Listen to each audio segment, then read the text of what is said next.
Juan kama jalup gavana ma kaonti ma Siaya William Oduol kone duol makedo gi mibadhi e pacho ka EACC mondo miyo kasre mapiyo timo nonro mar mibadhi mar pesa mar $400,000.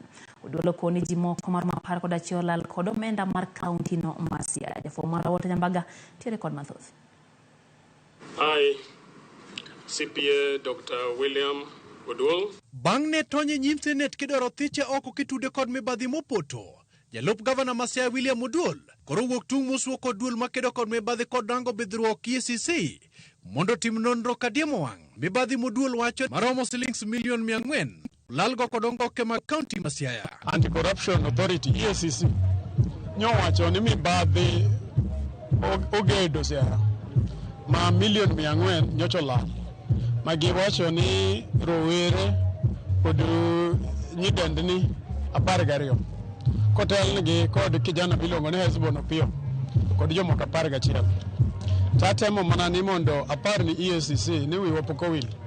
Nitie evidence mana present mar officials ma senior moloyo Ksh400M. Oduol wacho ni EACC kod Siaya maduto ne kod ting' mar nyenyo adiera e koro winjore opedh nyingi ji 11 ma mibadhi otuode tend kaonti ma Siaya. But I must also warn EACC that we are watching them, because we know, and I submitted incontrovertible evidence to EACC, to DCI.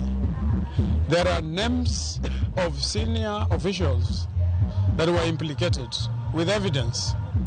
What they highlighted yesterday was one Ksh400M.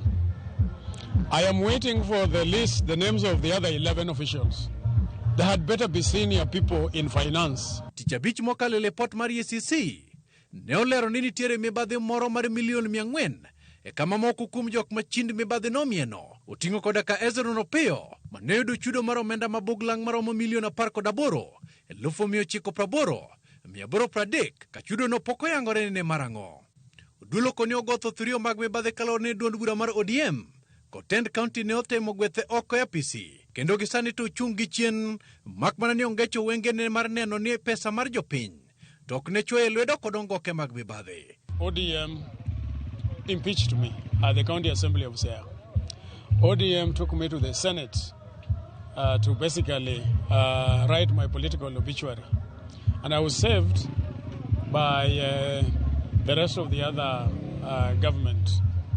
What would you do if you were in my position? Oduol olosi kinde mamoko kuom jo od bura ma Siaya bende dwaro ni mondo EACC mondo wuog oko mar timo nonro mar maka chije madongo e weche mag mibadhi mok mana jolwedo kende. Gima EACC nyotimo nyoro ber. Nikech EACC nyoro oyalo kama ji kwele. Owach ni Siaya okwele marach $400,000. Other than EACC arresting the small fish, they should go forward and arrest, even if the governor was the one sending the small fish to bring the money. Wota Nyambaga, Ramogi TV. Ng'ata chielo wito ngimane kamalo ji 20 dhi mbele gi dwe thieth